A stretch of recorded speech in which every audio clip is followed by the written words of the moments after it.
আসসালামু আলাইকুম। সবাই কেমন আছেন? আল্লাহর রহমতে আমরাও ভালো আছি। সন্ধ্যায় হঠাৎ করেই কি করব মনে হলো, তো ঘরে বেসন ছিল, সেটা দিয়ে বাচ্চাদের জন্য নাড়ু তৈরি করলাম। তো আমি এখানে প্রথমে 2 কাপ বেসন নিয়েছি, বেসনটি চেলে নিয়েছি এবং এর মধ্যে আমি 1 চিমটি লবণ দিয়ে দিলাম।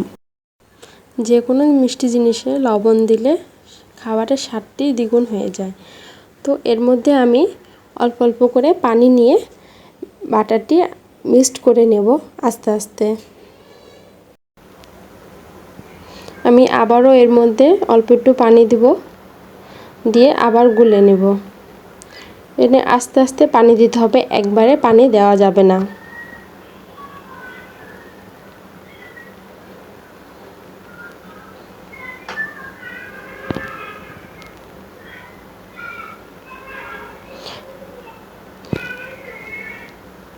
আমার গোলাটা প্রায় গোলানো হয়ে গেছে।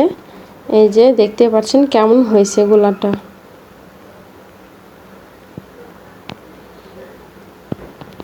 এর মধ্যে দিয়ে দেব 2 ফোঁটা অরেঞ্জ ফুড কালার, দিয়ে এটি ভালো করে আবার মিক্সড করে নেব।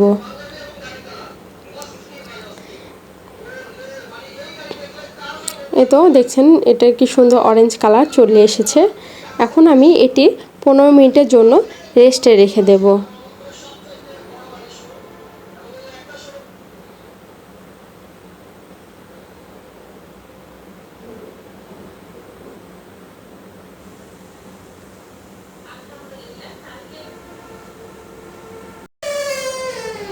পনেরো মিনিট পর আমার বেসনের গোলাটি দেখতে পাচ্ছেন কতটা স্মুথ হয়েছে। এখন আমি এই গোলাগুলো একটি পাইপিং ব্যাগে নিয়ে নেব।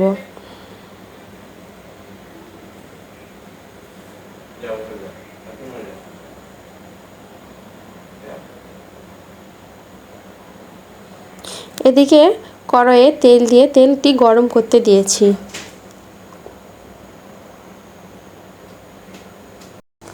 তেলটি মিডিয়াম আঁচে গরম হলে একটি ফোঁটা বেসনের গোলা দিয়ে আমি দেখে নেব যে তেলটি ঠিকমতো গরম হয়েছে কিনা। তেলটি আমার ঠিকমতো গরম হয়েছে। এখন আমি এর মধ্যে পাইপিং ব্যাগে করে সে বেসনের গোলাগুলো এর মধ্যে দিয়ে দেব ভাজার জন্য।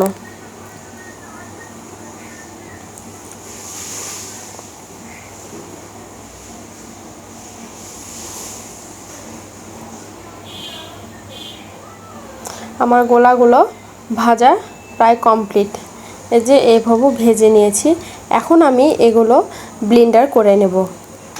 তো ব্লেন্ডার করার পরে এখন আমি একটি কড়াইয়ে 1.5 কাপ চিনি ও 1 কাপ পানি দিয়ে দেব।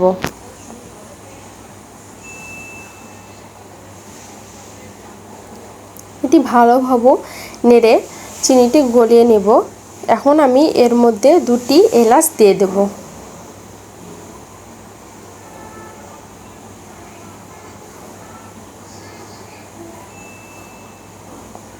চিনিটি ভালোভাবে গলানোর জন্য আমাকে নাড়তে হবে। নেড়ে নেড়ে চিনিটি যখন গলে যাবে, এখন আমি এর মধ্যে একটু ফুড কালার দিয়ে দেব। ফুড কালারটা অপশনাল। ফুড কালারটা দিলে ভালো লাগে, যার যে কালার পছন্দ সে দিতে পারে। আমার এটা অরেঞ্জ ফুড কালার দিয়েছি। চিনির শিরাটি প্রায় আঠালো হয়ে গিয়েছে। এখন আমি এর মধ্যে দিয়ে দেব 1 চা চামচের মতো লেবুর রস এবং এটি ভালো করে আবার নেড়ে নেব। চিনির শিরাটি হয়ে গিয়েছে। এখন আমি এর মধ্যে দিয়ে দেব সেই ব্লেন্ডার করে রাখা বেসনের গুঁড়োগুলো।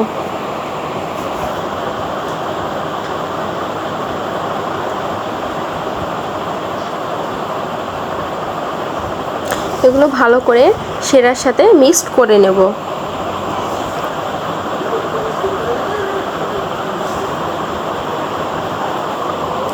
এখন আমি এর মধ্যে দিয়ে দেব কিছু বাদাম কুচি।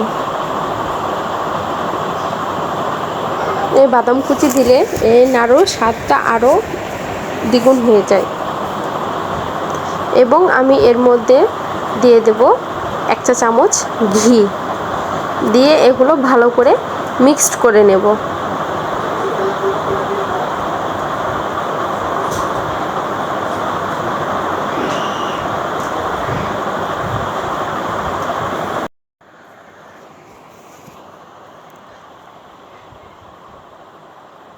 আমার নাড়ুর ডো প্রায় কমপ্লিট হয়ে গিয়েছে। এখন আমি এটি চুলো থেকে নামিয়ে কিছুক্ষণের জন্য ঠান্ডা করে নেব। আমি ঠান্ডা করে নিয়েছি। এখন হাতে একটু ঘি নিয়ে এখন আমি এগুলো নাড়ুর শেপে করে নেব।